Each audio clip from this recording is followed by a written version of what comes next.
আসসালামু আলাইকুম। আশা করি তোমরা সবাই অনেক অনেক ভালো আছো। সপ্তম শ্রেণীর সকল শিক্ষার্থী বন্ধুদের জানাচ্ছি অনেক অনেক শুভেচ্ছা ও স্বাগতম। তো আজকে আমরা আলোচনা করব সপ্তম শ্রেণীর বার্ষিক মূল্যায়ন নির্দেশিকা 2024, যেটা তোমাদের এনসিটিভির পক্ষ থেকে দেওয়া হয়েছে। আজকের বিষয় হচ্ছে বিজ্ঞান। বিজ্ঞানের আমরা যে সিলেবাসটা দেওয়া হয়েছে এনসিটিভির পক্ষ থেকে, সেই সিলেবাসটা সম্পর্কে জানবো। এছাড়াও জানবো যে বিজ্ঞানের যে 2024 সালে তোমার বার্ষিক পরীক্ষা অনুষ্ঠিত হতে যাচ্ছে, সেই বার্ষিক পরীক্ষার প্রশ্নটা কেমন হবে, অর্থাৎ কোয়েশ্চেন প্যাটার্নটা সম্পর্কেও আমরা আলোচনা করব। আমরা দেখব যে এনসিটিভির পক্ষ থেকে কী ধরনের কোয়েশ্চেন প্যাটার্ন দেওয়া হয়েছে। তোমরা যারা দেখে নিয়েছো সিলেবাস সম্পর্কে প্লাস কোয়েশ্চেন প্যাটার্ন সম্পর্কে, তারা তো জেনেই গেছো। আর যারা জানোনি, এই ভিডিওটি কিন্তু শুধুমাত্র তাদের জন্যই। সো অবশ্যই ভিডিওটি শুরু থেকে শেষ পর্যন্ত আমাদের সঙ্গেই থাকবে। এখানে আমরা তোমাদের প্রয়োজনীয় অনেক তথ্য শেয়ার করতে যাচ্ছি। আচ্ছা, তো দেখো এখানে যে সিলেবাসটা তোমাদের দেওয়া হয়েছে, সেই সিলেবাসটা এখানে ক্রমিক নাম্বার দেওয়া হয়েছে, অভিজ্ঞতার নাম, অনুশীলন বইয়ের এই অধ্যায়গুলো, আর এইগুলো হচ্ছে অনুসন্ধানী পাঠ বইয়ের। ঠিক আছে। আচ্ছা, দেখো ফসলের ডাক। ফসলের ডাক প্রথম অধ্যায়, জীববৈচিত্র্য 1.1 থেকে 1.7 পেজ পর্যন্ত থাকবে। ঠিক আছে। আচ্ছা, পদার্থের সুলুক সন্ধান অধ্যায় 2, অণু ও পরমাণু 2.1 এবং 2.3, এই অধ্যায়গুলো, এই টপিকগুলো তোমাদেরকে পড়তে হবে। ঠিক আছে। আচ্ছা, এরপরে দেখো কোষ পরিভ্রমণ। কোষ পরিভ্রমণে আছে অধ্যায় 4, কোষ বিভাজন 4.1 থেকে 4.4 পর্যন্ত। ঠিক আছে। আচ্ছা, সূর্যলোকে রান্না, এটা অধ্যায় 6, তাপ ও তাপমাত্রা 6.2 থেকে 6.4 পেজ এবং 6.7, এই টোটালটাই তোমাদেরকে প্রিপারেশন নিতে হবে টোটাল থেকেই। এরপরে দেখো 8 অধ্যায়ে এই সূর্যালোকে রান্নারই 8 অধ্যায়ে কাজ, শক্তি ও ক্ষমতা 8.1, 8.3, 8.4 থেকে 8.6 পর্যন্ত তোমাদের প্রিপারেশন নিতে হবে। ঠিক আছে।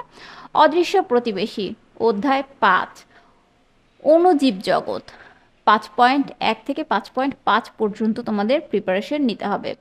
এরপরে দেখো পানির সাথে বন্ধুত্ব অধ্যায় 11, মিশ্রণ ও মিশ্রণের উপাদান পৃথকীকরণ 11.1, 11.4 এবং 11.8, এই টপিকগুলোর উপরে তোমাদেরকে প্রিপারেশন নিতে হবে। এরপরে আছে ডায়নোসরের ফসিলের খোঁজ, এটা তোমাদের অধ্যায় 12, ভূপৃষ্ঠ ও প্লেট টেকটোন অধ্যায় 12, ভূপৃষ্ঠ ও প্লেটো টেকটোনো অধ্যায় 12, ভূপৃষ্ঠ ও প্লেটো টেকটোনিক্স তত্ত্ব 12.2 থেকে 12.3। ঠিক আছে, এই ছিল তোমাদের সিলেবাস। তো চলো আমরা দেখে নিই যে তোমাদের কোয়েশ্চেন প্যাটার্নটা কেমন হবে। দেখো এখানে বলে দিয়েছে যে এটি একটি নমুনা প্রশ্নপত্র। এটি কি প্রশ্নপত্র? নমুনা প্রশ্নপত্র। এই নমুনা প্রশ্নপত্রের আলোকে আপনি এই বিষয়ের আপনার স্বকীয় প্রশ্নপত্র তৈরি করবেন।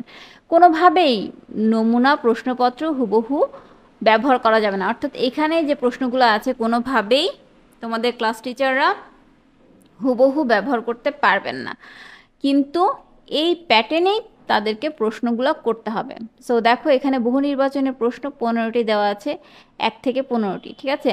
এই দেখো জীববৈচিত্র্য পরিমাপ করতে নিচের কোনটি বিবেচনা করতে হয়। তো এখানে তোমাদের 1 নাম্বার লিখতে হবে। 1 নাম্বার লিখে এখানে ক, খ, গ, ঘ 4টা অপশন আছে। সঠিক উত্তর যেটা, সেটা তোমাদের এই 1 নাম্বার লিখে উত্তর লিখে, তারপরে হচ্ছে ক, যদি অ্যান্সার হয় ক, তাহলে তোমাদের ক লিখে এই যে অক্সিজেনের প্রাপ্যতা, অথবা খ হলে জিনগত বৈশিষ্ট্য, অথবা গ হলে পানির প্রাচুর্যতা, ঘ হলে প্রজাপতির সংখ্যা, এই শুধু অ্যান্সারটাই লিখে দিতে হবে। ঠিক আছে। এভাবে করে তোমাদেরকে 15টা কোশ্চেনের অ্যান্সার করতে হবে প্রথম বহু নির্বাচনী প্রশ্নের। ঠিক আছে। এরপরে আছে হচ্ছে 10টি এক কথায় উত্তর দিতে হবে। এক একটা কোশ্চেনের মার্কস তো এখানে 1 করে। ঠিক আছে। 10টার জন্য 10 মার্কস। দেখো দুধ কোন প্রকৃতির মিশ্রণ, এইটার যদি এক কথায় উত্তর দাও মানে যদি না, এটা তো তোমাদের এক কথাতেই উত্তর দিতে হবে, আর এক কথা উত্তর দিলে তুমি ওই কোয়েশ্চেনের সঠিক অ্যান্সারের জন্য পেয়ে যাবে 1 মার্কস। এভাবে 10টা কোয়েশ্চেনের জন্য তুমি পেয়ে যাবে 10 মার্কস, ঠিক আছে? আচ্ছা, এরপর দেখো খ বিভাগ সংক্ষিপ্ত উত্তর।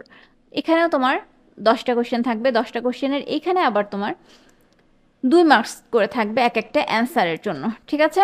2 মার্কস করে 10টার জন্য 20 মার্কস পাচ্ছ। আচ্ছা, এবার দেখো গ বিভাগ রচনামূলক প্রশ্ন।